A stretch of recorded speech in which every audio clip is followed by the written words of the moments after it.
Miami, Miami, Miami, Miami, Miami, Miami, Miami, Miami, Miami, Miami, Miami, Miami. It feels like Miami.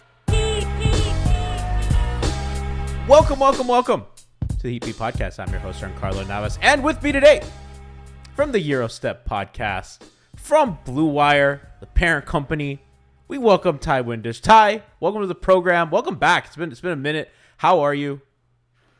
I'm good. Well, you know, as I said when we first got on, I was better before today's Bucks injury report. I'm happy to be on the show. I'm happy to talk to you about the series, which I don't think is maybe going the way either of us expected it to so far. And I feel like maybe we're both higher on each other's teams at this point, given how weird everything is around this series and the injury reports and everything else. But, you know, I'm good. I'm talking basketball. It's playoff time. It's hard to complain. We love it. And Ti, my DMs with Ti the last couple of days have just been doomer. It's been both of us being like, I don't know, man. Just, this guy can't shoot that well. And is this sustainable? Oh, but this it's total doomerville.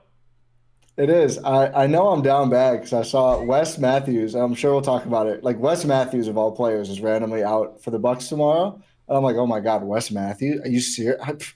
How are we going to beat the A-seeded team without one of their best offensive players without Wes Matthews? And, yeah, I don't know what's gotten into me. I think I just need to see the Bucks healthy for more than 5 seconds at a time so I can get back to the confidence level I was at before the series, which made me look pretty dumb on our preview pod, honestly. We're going to have a lot of fun. There's so much to get into. So remember, during this series, check out Ti's podcast. Check out the Gyro Step if you want perspective on the other team that, frankly, I think the playoffs are the most fun time for basketball, or just sports in general for me.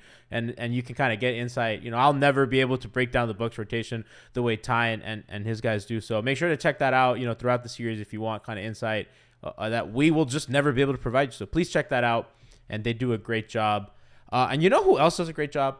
Miami Gaming Parties, because you deserve a customized gaming experience. Miami Gaming Parties delivers private custom video game tournaments for gamers and their lucky guests. It's truly custom. You can pick the game, the package, premium, black tie VIP for up to 8 to 16 people. And they bring it all from PS5s to trophies for the winners. Play at home or at a venue of your choosing with free on-site consultation. It's perfect for birthday parties, bachelor parties, anniversaries, corporate events, or anything you want to celebrate. Or, maybe a playoff victory. I don't know. You just look a little party and have like a 2K tournament.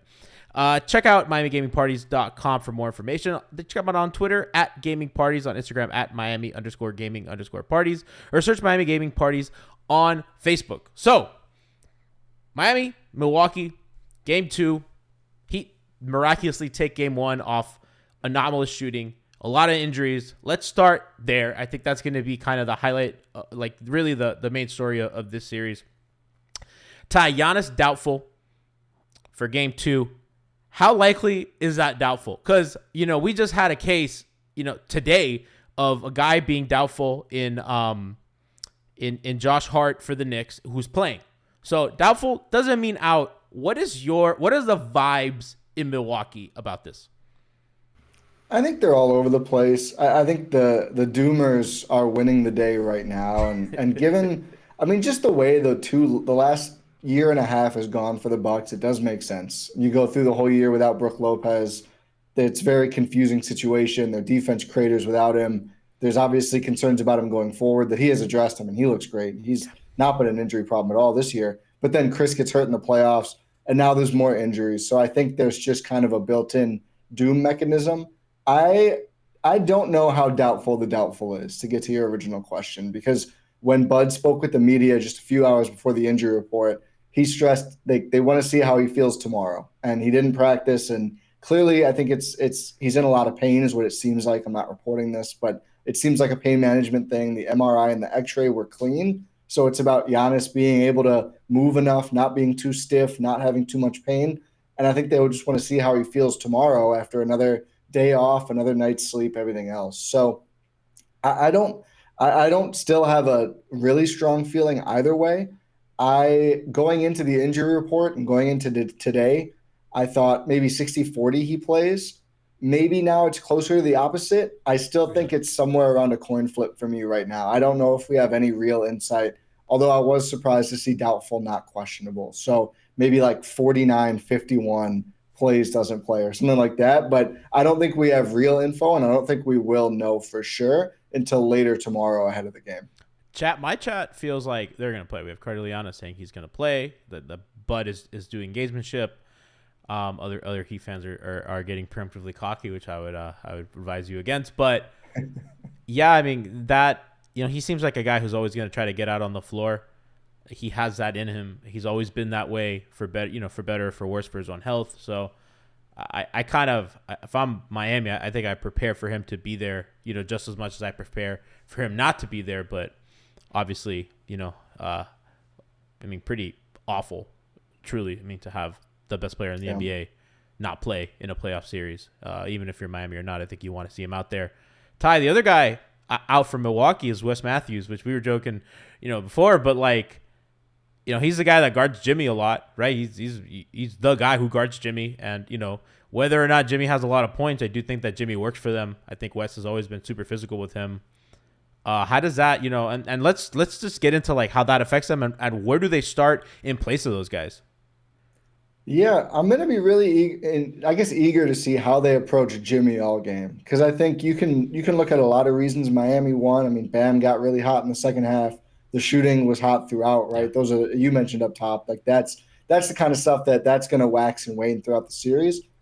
The Jimmy stuff didn't seem like an anomaly, though. He just beat them over and over, and I think we're probably going to see some adjustment in how far he drops, and maybe not dropping as far, especially if Giannis isn't able to go, because I think that space was there. I think you noticed that right away in game one when Giannis went out, is there was just more space in the middle of the floor that usually he's able to help off his guy, but not give up an open shot because he's so, big, covers so much ground so quickly. Without Giannis, there was a little more vulnerability. So I think they're going to have to tweak Brook.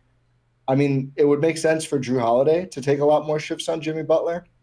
Yeah. They do like to rotate who gets those assignments, but you're just kind of running out of your defensive-minded players. I think Jay Crowder did not have a very good time game one. He only played 11 minutes. I think he didn't really merit playing more than that based on the way he looked.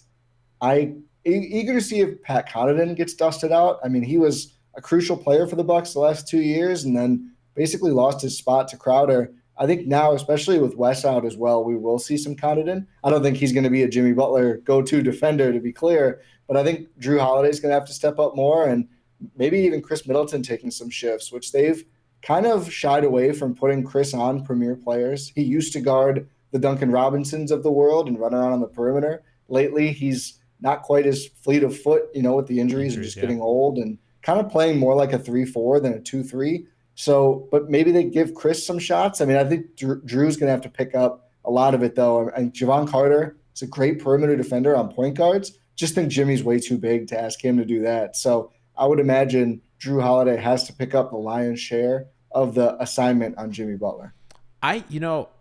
What you said about the space is something that I was kind of rewatching the game and I was watching some film. Miami ran the same action 5 times in a row where they had Kevin Love at the top of the key. Jimmy kind of cuts to the middle of the floor. Brook is kind of waiting at the restricted area, and Jimmy's just getting the ball in the paint without a dribble. Bobby is the low man on the corner, whoever's there, and at that point, if it's Bobby, it's not Giannis, who's but I don't think Bobby had a really good defensive game. Yeah, he was spectacular on offense, but on defense, I know that he. I think that's one of the kind of adjustments. It's kind of a silly adjustment, but it's like, hey, Bobby, wake up. A lot of guys cutting, behind him, him kind of, Miami ran a lot of motion off ball, and he just kind of froze a lot of those possessions. So that's a simple thing, but that's his. I do wonder if we'll see more straight up 1 through 5 switching in the non-Brook minutes if Giannis doesn't play, because that's Bobby's best coverage, and he does it okay. He does it okay. He's obviously not elite, right? You're not oh, great, Bobby's guarding Jimmy Butler.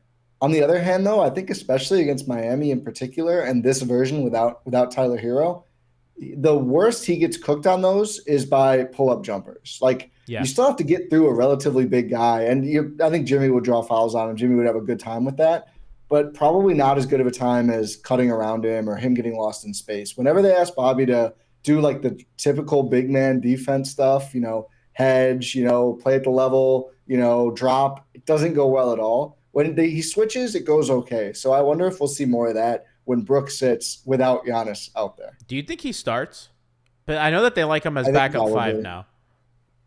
Well, yeah, that's the tricky thing. I mean, that's a good question. I do think he does. I think they'll want the size, and then they'll just have to stagger he and Brook from there. I don't think they want anyone else at the 5. We have seen some Chris Middleton at the 5 lineups. Have they done I don't Crowder? know if we will. Because Miami used to do Crowder at the 5, like to get. They Waggy. haven't. They didn't do it as much since Crowder got back because they've had more bigs. Yeah.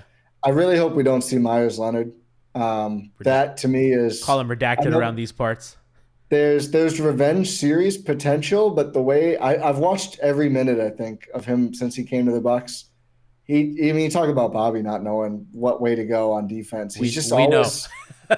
Yeah, I know. Well, did you guys play him as a 5 as much though? Wasn't he like a 4 there more? Or no, was he a 5? I mean, it was kind of like weird because obviously like they want Bam in as many actions as possible, but when Bam wouldn't play, like especially in the finals, right? Like it's him and Olynyk. It's just it was Jimmy and white guys. We got a lot of that, but yeah, I was wondering because like they could theoretically go like Brook, Jay, Middleton, Holiday, and Grayson Allen.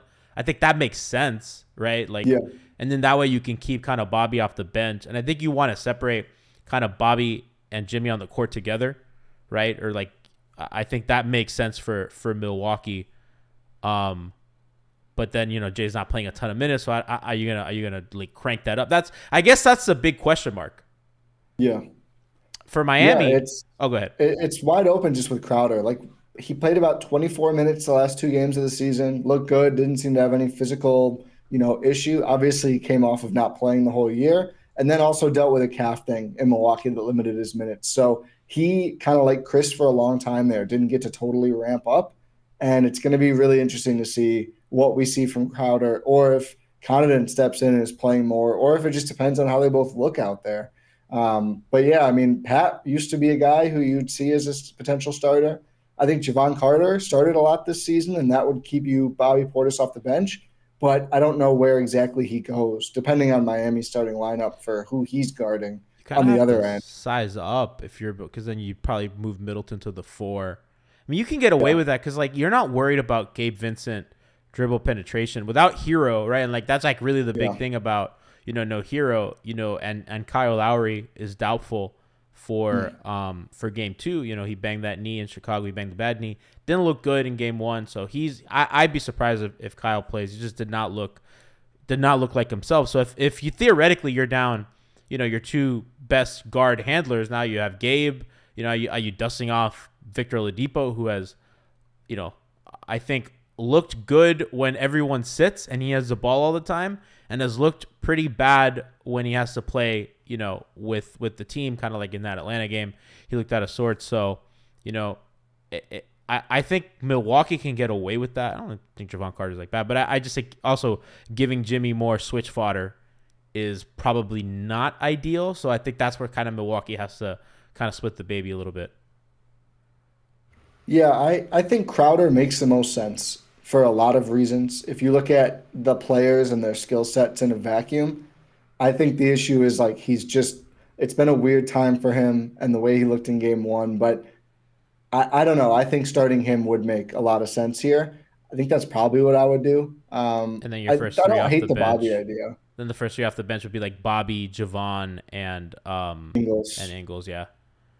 Maybe the only 3 off the bench, to be honest, with all the injuries. I mean, Pat Connaughton, I think, then is probably your 9th guy. Yeah. And I don't think you see more than that. And I'd be surprised if he plays a lot, just because I do think in the matchups that Miami has played, he's a guy that they look for, or Jimmy looks for particularly. And I think if you're the Bucks, you want to limit that. I like what you said about Bobby kind of switching, because I do think that Jimmy has always struggled with size, and I think that if you put as much size as possible, that's kind of the best way to not neutralize him. But I mean, in some cases you can. I don't think Bobby's that kind of defender, but certainly kind of give you a chance. Yeah, I mean, if you can just stay alive. I mean, I think the Bucks in general, and Bobby did this really well. They need to feed the big guys on the other end because I mean, they're bigger than Bam. I think Bobby maybe is close. Brook is bigger than everyone in the series. Brook's a mountain. Oh yeah, and he's like him not posting up Max Strus at all, despite all those minutes, like he's gonna do that game too. I think that's the He has obvious. to. Yeah, that's Yeah. like the obvious thing that they're gonna pound. Yeah, I certainly agree. But what are you looking at from Miami's perspective? And like, you know, is there anything that they have to change, or did everything work well enough that, you know, you don't adjust until you have to? I think that for sure Bam has to kind of go at Lopez a little more. I thought early Yeah. he was a little tepid, and I think you saw in the second half he took, he did a good job of eating space, that kind of 1-2 dribble pull up, off the catch down low. I loved what Miami kind of did, that like drop and peel or switch and peel kind of defense on Giannis, especially when he was a roller. They made sure that they kept in front of him, not switching. And I thought Miami was super disciplined in that aspect, because I do think that Milwaukee can, they have the size, and Miami's small. I know they're a good defensive rebounding team, but I think you saw in that Atlanta playing game that could go super sideways on them. Yeah. Without Herro in the lineup, that changes, I think, their game plan a ton. You can go a lot of options. You could start Duncan, which is what they did in the second half, which, he not a regular part of the rotation anymore. I like that for them, because obviously the handoffs and drop, it makes sense. Yeah. I thought he screened excellent yesterday. I thought he was, that kind of vacate the corner, set hammer screens. I thought he was so good in that aspect, and he's always been a really good screener. Caught Drew, who's a big, strong dude, man. I don't think people realize how strong Drew Holiday is, and Duncan did a good job of screening him. So, man, Ty, I don't know. Spo's doing the thing. He's like, I haven't thought about who's starting. I was like, yeah, okay, bud. I think it could be Caleb. I think it could be Duncan. I think those are kind of the primary candidates. I'd be surprised if it's Oladipo, but yeah, to go from DMP to starting is, I mean, I guess that's a Spo special, baby. That the Bucks could do the same if Pat was the one to get the starting nod, which I don't expect at all. But it's kind of funny they have like these weird, almost quasi like similar situations. I think Duncan would make some sense. I thought one thing that I found interesting about the game was Grayson Allen was really bad in the first half and pretty good in the second half, actually. Stuck with it. But I think the worst parts of his game in the first half, he just couldn't hang with Herro around screens at all. Like, he just can't screen navigate. And then they bring in Duncan, and Grayson was thrown in the same predicament. I'm like, oh, I can't stay with this guy. They want to go over, but it gets tough, yeah. Yeah, it's hard. And I think one of I know Crowder tried to go over like 1 or 2 Jimmy screens. It's like, you can't do that. That's making it way too easy for Miami. You got to make him shoot. I know he's going to have the random annoying 2 for 3 from deep game after he hasn't taken one in the last 6 months or whatever. I feel like that always happens against the Bucks. But I think Robinson makes it a little harder on Grayson to find somewhere to hide out there. And I just think they're probably going to need the spacing. Like, if you can't go ball handling without Lowry or Herro, you probably just need some spacing to open up the offense. I think the Bucks really need to take care of the ball, because we know Miami's not a great offensive team. They looked it on Sunday, but all season they haven't been. Yeah. Yeah, the Bucks need to take care of the ball, and that's kind of been like an on-off thing for them. And that's my concern. Like, you don't expect a favorite to lose their first 2 games at home almost ever. It's really rare in the league. I think the worst case for Milwaukee is a bunch of turnovers and Miami gets out in transition and they don't have to score in the half court as much. Because I would expect the Bucks to be a little tighter, have Lopez up a little farther into the actions to make Bam a little less comfortable, even if it does open up some backdoor. But, with now worse perimeter defenders with West and maybe Giannis out. And, yeah, I need Drew and Chris to take care of the ball. Chris had some wild. We were joking, Chris is back for real now that he's throwing those kind of turnovers in the middle of the game through traffic. It's like, oh yeah, the old Chris is here. We're back, baby. We're so back. Ty, when Miami's defense was at its best, it was forcing a ton of turnovers. However, I do think Oladipo and Lowry were a big part of that. And if they're not in the lineup, I don't think they can get the ball pressure to do that. So I do think a lot of those turnovers are going to be unforced, especially because Miami's playing a little more conservative, not switching Bam. And I think Jimmy's gonna Jimmy, right? He's gonna go for his gambles and stuff. And there was I tweeted this out. There was a period when Milwaukee got within like a field goal, and it was like Jimmy bucket, Jimmy steal on Middleton, Jimmy assist to Vincent, Jimmy steal on Middleton again, Jimmy layup, and it was like boom, back up to 10. And that's what he can do. But I think banking on him doing everything is unideal, and I think Miami's kind of, as you said, anemic shooting and offense is kind of the problem. My pick is probably actually Haywood Highsmith, which is funny because he's beat DNP, but I think he just kind of settles a rotation. I like him a lot. I think that maybe he's an ant shooter, but he has shown that he can hit like a spot up corner three. And I think they're going to need to guard up a little bit. Their defense concerns me. It hasn't been good since All-Star break. It's been pretty bad. I think starting Kevin Love next to Bam, every lineup data that you look at says it's bad. Eye test says that can't defend anything. I thought Kevin was spectacular when he was the backup 5. And that's what you got to do. And the Bucks went at him. And I think that's going to be another thing that Miami's going to have to look at because, I know Holiday didn't have like the scoring night that you expect, but, they put Kevin Love in a drop a lot. And I thought Miami got away with that a little bit, that Milwaukee didn't have the kind of night that you thought that they could have. Yeah, I mean, Drew didn't shoot the ball well. I would expect to see a little bit of, hopefully, positive regression from him shooting the ball, but I couldn't even say he had a bad offensive game. He tied a Bucks playoff single game record with 16 assists. That was crazy. He's so good, man. The fact that he did that with the Bucks shooting like 24% from three blows my mind. I was like, where were these baskets even coming from? Giannis not really playing. I need to rewatch and catalog all of these things. Some of Chris's must have come that way or something. But yeah, Chris got a few and Bobby got quite a few as well. Yeah, but Drew's really stepped up as more of a go-to offensive option without losing too much defensively. There's still going to be nights like game one, but if he's able to have that distribution going, I mean, he's by far, since he joined the Bucks, this was his best assist season. And you could tell he was really more of the true point guard this year because he had to with Chris missing so much time. But I think it's going to be good for him and the Bucks in the long term if they can get through this first round and ever get healthy. Are you worried? Like, I feel like this game, I think game 2, not to be like overly dramatic, but I think the series could come down to this. Yeah. I think if Milwaukee goes in and wins, I think they restore order a little bit, and then you get Giannis back for game 3, let's say. Gets a couple more days off. I believe game 3 would be on Saturday. So you get, Giannis would have almost a full week to recover. And it sounds like, as you said, not reporting, but it sounds like it's a pain tolerance thing. I think a week does wonders for that. You get to go into Miami tied 1-1. You're like, we can win a game in Miami and then close this out. Or, I mean, listen, a lot of people pick the Bucks to sweep. I mean, they can go in there and win too.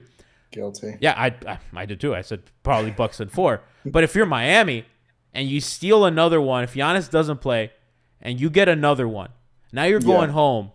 You just need one then. That's it. I agree with you. This is a good home team. Yeah. And you can probably get Kyle back for game 3 if you rest him. I think a lot of the series comes down to this. And that's exciting. It's also horrifying.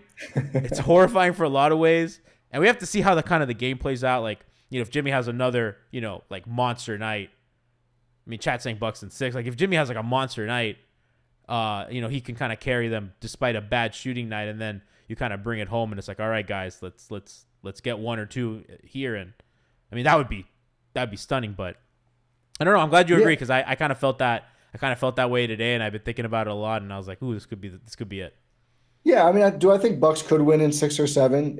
Like theoretically, if they lose, I think it's still totally possible.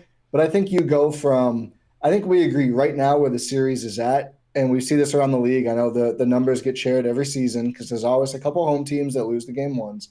And rarely those turn into actual upsets, right? Like we have the data. Last year, didn't Milwaukee lose game 1 against Chicago last year? Yeah. Game 2. They almost lost game 1. They lost game 2, I think it was. And then Miami, the year before, had that overtime game that probably they could have stolen. And, I mean. The Bucks are horrible in game 1s. They literally never led after 48 minutes the postseason they won a championship. And that's funny. True because of the overtime in game 1, but then they lost the next 3 game 1s.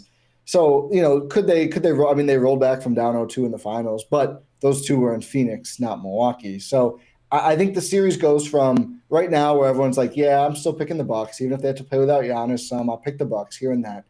I think if Miami finds a way to win, then the series goes to, oh, we're on the edge. Like the playoffs could be over in the first round. I don't think we're really there yet. But I think if they lose this one, and I wouldn't expect them to if Giannis doesn't play. but it's certainly a lot more likely, right? Statistically, whatever you want to put the two numbers at, with or without Giannis, the likelihood of losing this game, the Bucks. I mean, it's obviously higher without Giannis, and all it takes is another great Jimmy game, crazy band game, whatever variance pops up.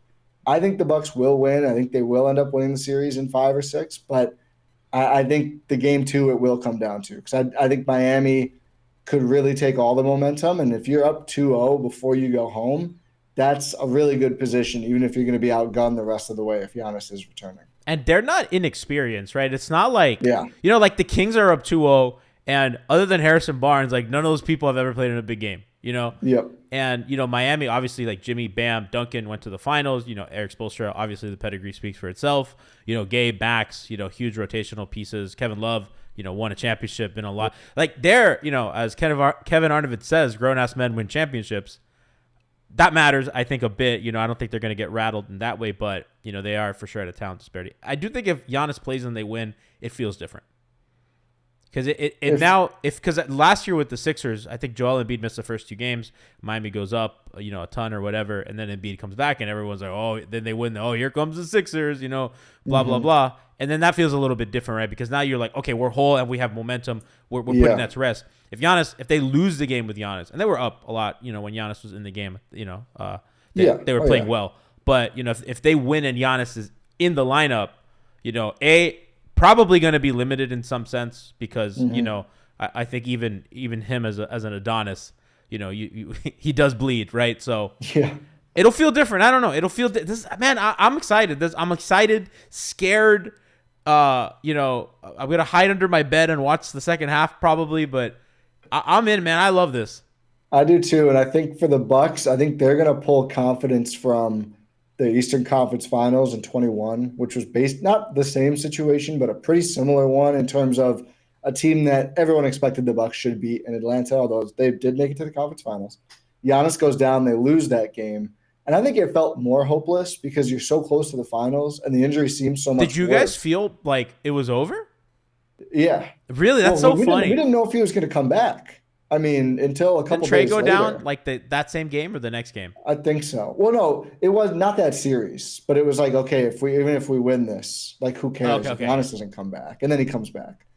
So I think the hopelessness level was different because this sucks. I mean, it's clearly a serious injury. He's not practicing. He could miss this game, but I think the expectation, or at least the hope or the optimistic expectation, is it won't be the rest of the series, much less the rest of the playoffs. And the 21 injury is like, oh my God. But the point is he got hurt and they lost that game because it's hard to adjust. And they were losing when Giannis was in game 1 anyway.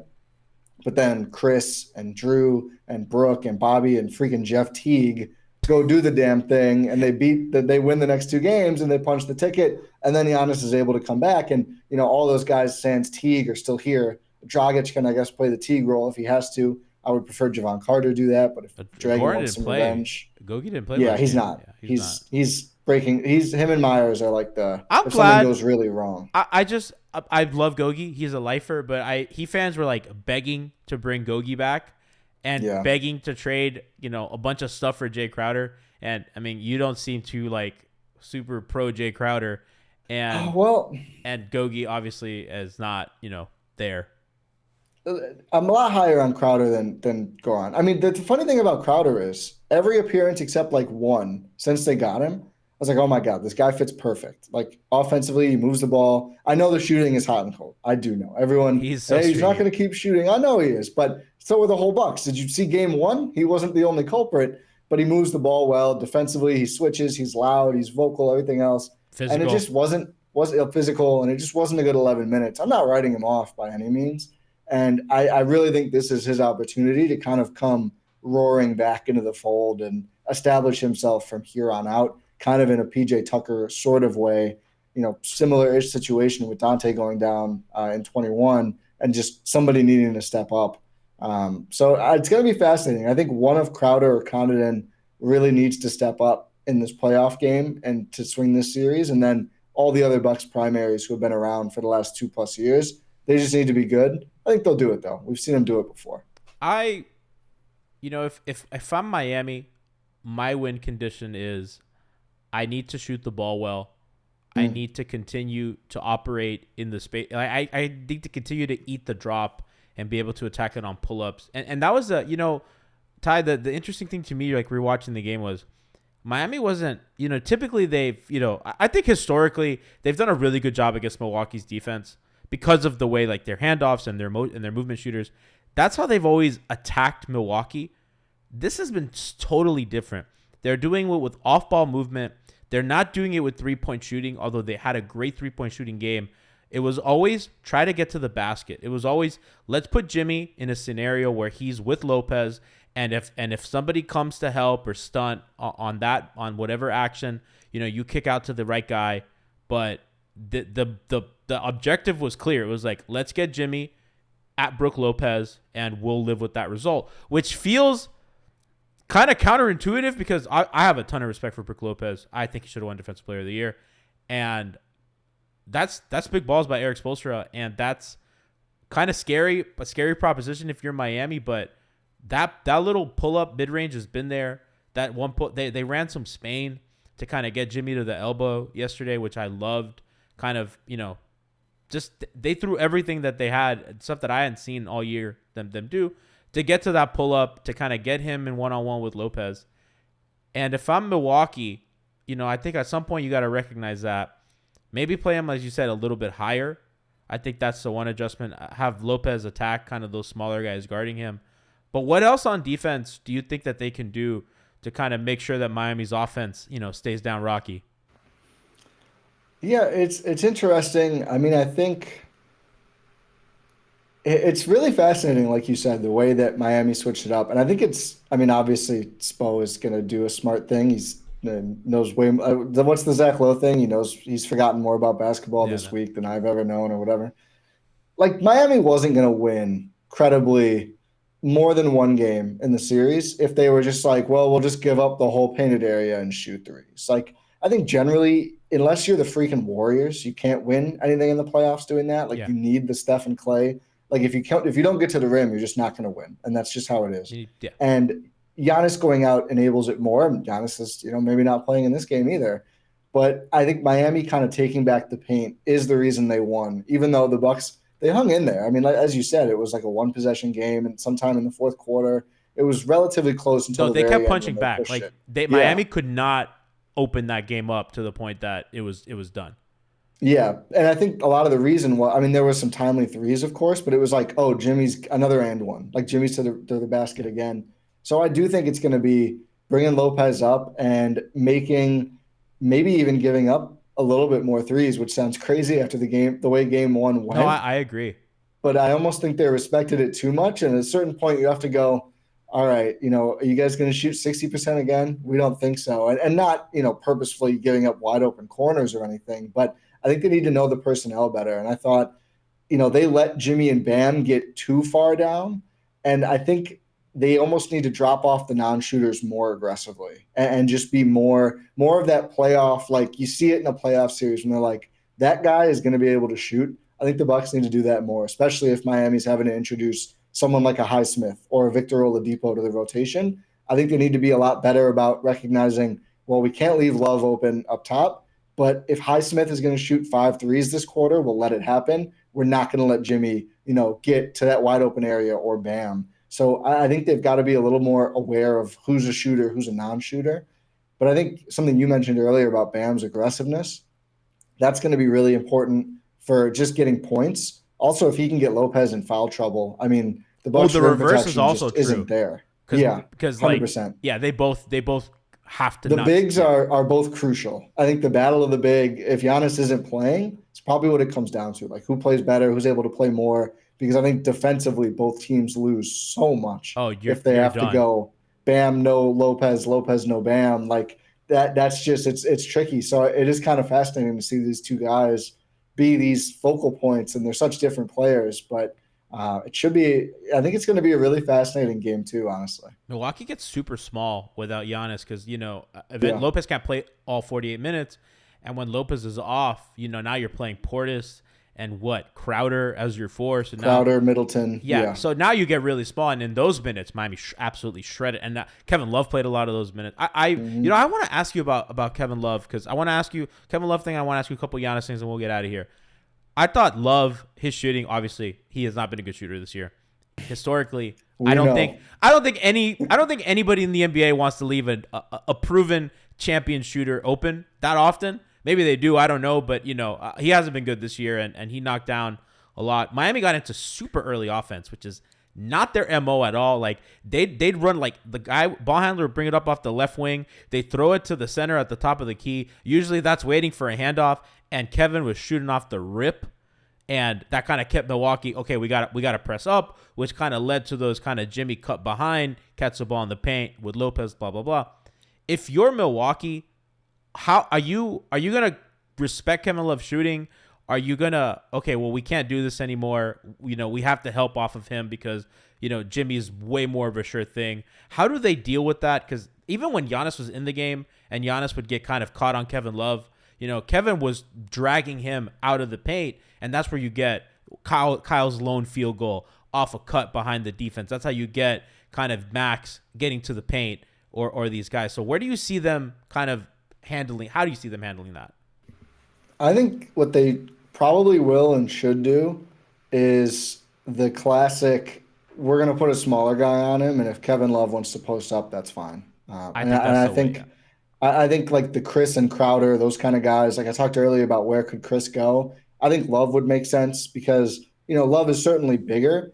I would just be a little surprised if Miami goes to like getting Love to the low post just to post up Chris Middleton. And if they do it, then we'll see how it goes, and maybe the Bucks need to react. Obviously, there was a time where Kevin Love was a phenomenal post big. It was a couple of different Kevin Love iterations ago. Yes. But I think you've got to put Brook whenever he's out there, and maybe even Bobby. Bobby, I'm not as worried. I mean, Bobby just, switch and go hang with him. But if it's Brook, Kevin Love, I think you got to find either Bam or somebody else to put Brook on and just drop off that guy and, again, kind of force that guy. And that opens you up to some handoffs and things, and the Bucks may have to switch from there or adjust from there, I should say. I think that's the key. Yeah. I think they have to do that. One thing I noticed that goes along with what you said about getting into the Kevin Love shots quick and everything, thought this was a fascinating, like really, really smart thing that Spo did. The Bucks press, I think, probably more than almost anyone, maybe the Pelicans with Alvarado, but with Drew Holiday and Javon Carter, especially Carter, they love to press. They do it all the time. They'll send Grayson Allen down there. That's what they do. And it's not about turnovers as much as just slowing down the offense. Miami had a ladder system to pass out of it and just ignore it, like from opening tip. Like they were like, we're not going to get pressed. Like maybe it's we don't love our ball handlers. Maybe it's just we don't want to do that anyway. And I think it both got those shots open quick, took away the threat of the press, and it kind of left the Bucks' best defenders back on half court when some actions were happening. So I'm really intrigued to see, do the Bucks stop pressing? Do they make Javon Carter, who's addicted to press coverage, not do it as much? I don't know, but I thought it was brilliant that Miami was just like, we're not messing with this. We're gonna make 3 passes, and then Kevin Love is shooting. I think you do it more without Lowry and Herro, because like really those are 2 of your most reliable ball handlers. And Kyle doesn't play those games ever. So yeah. I think the fact that now you're gonna have to depend on other guys handling. Sometimes it may be Bam just bringing the ball up off of rebound. Might be Jimmy, and I know that Jimmy's going to want to get off the ball to come back on it. I don't know. I think that's an interesting kind of subplot that you bring up, and I think Milwaukee probably will keep doing that. I think that makes sense without. I mean, they're going to be short ball handlers, and I think if you're the Bucks, you want Oladipo on the court. I think that's just a guy that I don't know. I'm so low on Oladipo. Do you know about the Bucks Oladipo backstory? I don't. Is there like a beef? No. The opposite. We were convinced he was coming during the championship run. He was posting like Bucks clips on his IG and like saying how fire it was, like multiple times. We were like, oh my God, we're gonna get Victor Oladipo. What a double agent. And he signs there, and I was like, oh, okay, well, I guess not. That's great. I mean, it was kind of, we went through a while, and it worked out because I think Javon is the best out of all these players now. But like Oladipo does that, and then I was like so sure Dragic was going to pick Milwaukee before he goes to the Nets. Right after they had gotten Patty Mills, who I would have loved to sign, I was like, is a guard ever going to pick us? And I guess we got Dragic. That's neat, but maybe too little, too late. But yeah, so Oladipo, I don't know how I'd feel about Oladipo playing well or poorly against the Bucks. I know that some people on Heat Twitter are like super high on him, and I think that like some of the games where they've just sat everybody, he looks great. He scores 30, he hits 4 threes, and you're just like, damn. And then they play him in the Atlanta game, and he's bad on defense. He doesn't know where he is, and I don't know. I just don't think. I think it's hard when you hemorrhage space with Bam and Jimmy, and I just think playing a third guy who you don't trust as a shooter, who needs the ball in his hand, I think it just gets too dicey. I think it makes more sense to bring him off the bench, but I guess we'll see. Let's just close out with a couple Giannis things. Ty, how did you feel about the way Miami defended him? Because they used to, they still kind of wall up, Caleb Barton and Jimmy kind of show, and Bam, is there. I think the adjustment for them was, okay, we're not switching anymore. We're going to play Bam. They don't have a PJ Tucker or a Jay Crowder or even a Trevor Ariza, who Giannis did a fucking push-up on because Ariza was a toothpick to him. And, they're just playing Bam straight up, and they're defending him like they did Embiid. They're fighting, like they're trying to get Kevin Love on a switch. Bam is pushing these dudes out the way, and it's like, no, I'm staying on my man. Kind of every guy on the wing kind of pinches in, make sure that they have help. Everybody kind of knows where they are. Caleb, kind of stunts in, and I thought that was interesting because they kind of always have shied away from Bam defending. I mean, Bam was the only guy on him, unless it was some weird transition thing where they couldn't get the man picked up. But he was always on him. It was not switching. It was one-on-one. And I thought Bam did a phenomenal job. I was worried about how they would do with Giannis as a roller. Bam in a drop, making sure, hey, I'm in front of I'm containing Drew Holiday. And if Jimmy's on him or whoever, they're making sure that they kind of show enough so that Bam can do.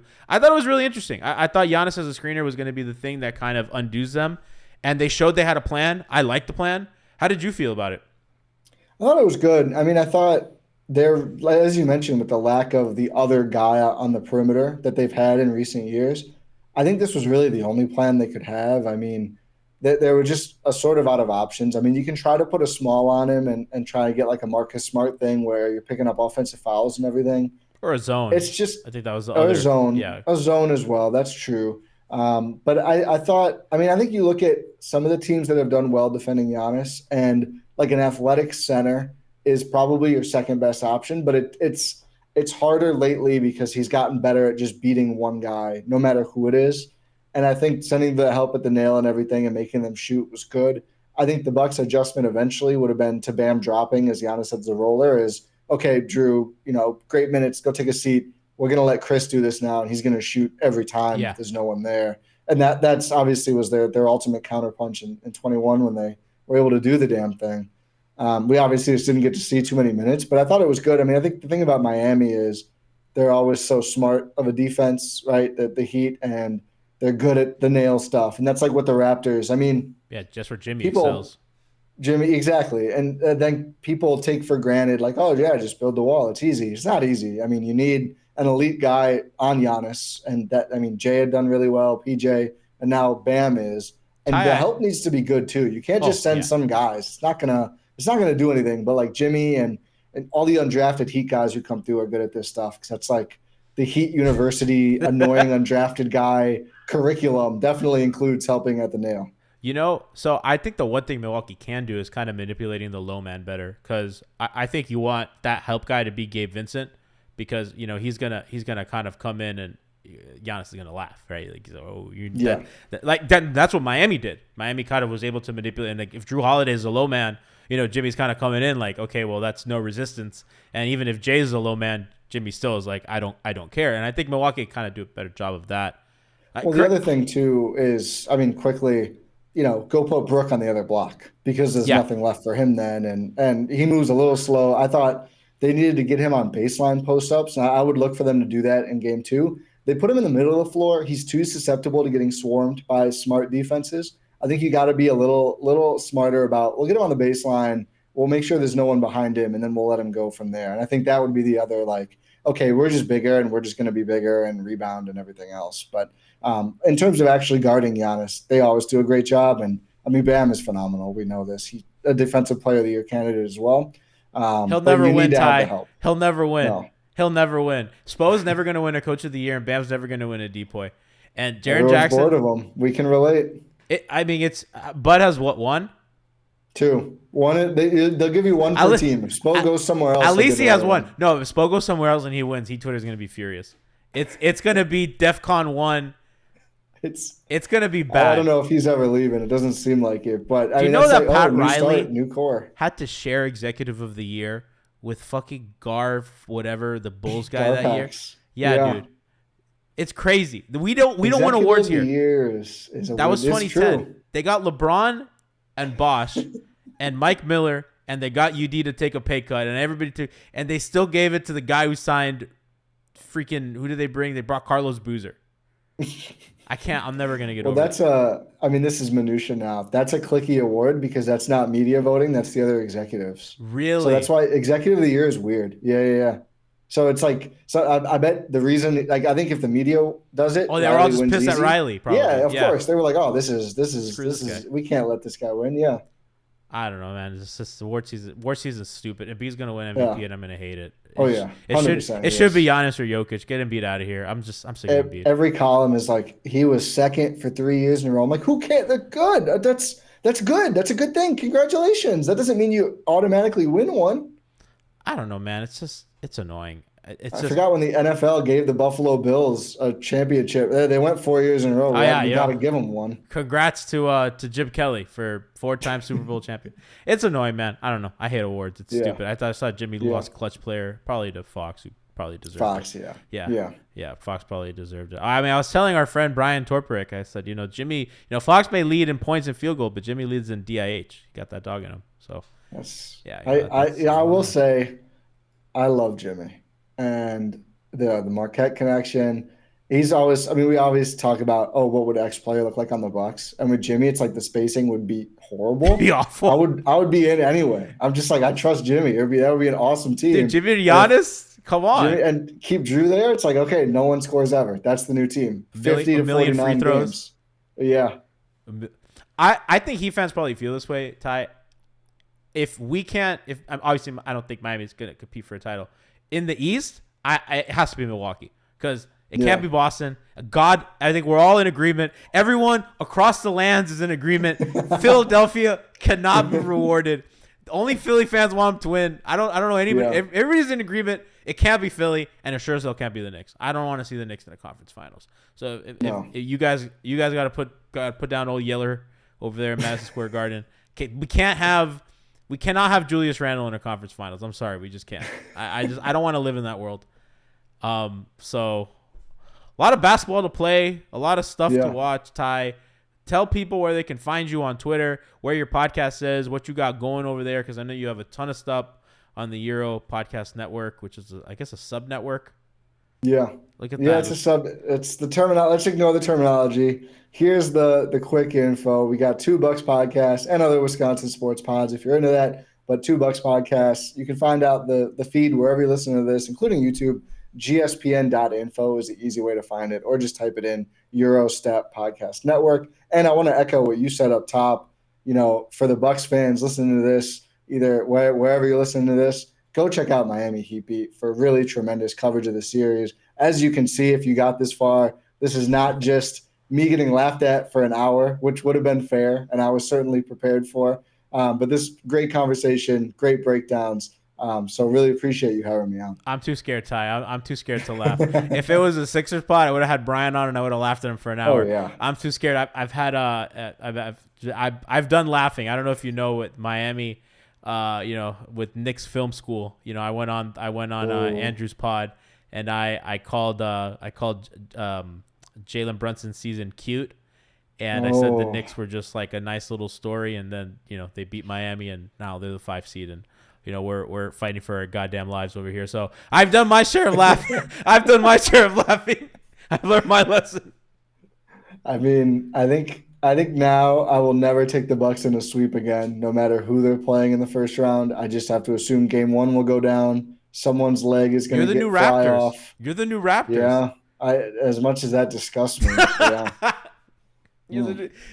Well, listen, the Raptors. They got Kawhi and they won. They're the only. I think that Toronto's probably the only team to like really. Toronto and Miami, I feel like, are the only 2 teams to like actually defend Giannis well. I don't think anyone else has really done it.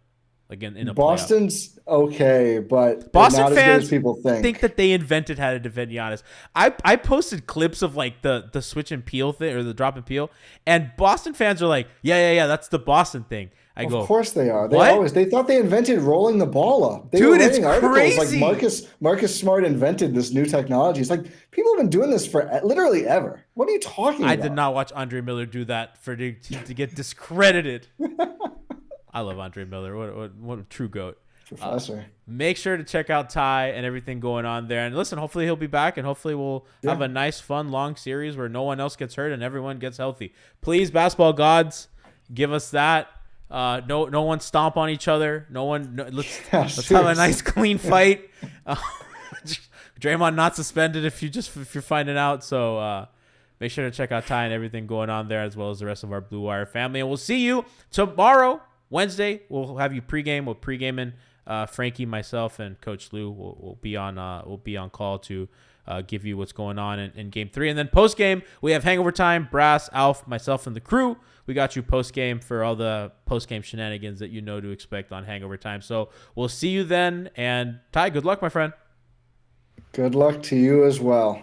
I think we both need it at this point.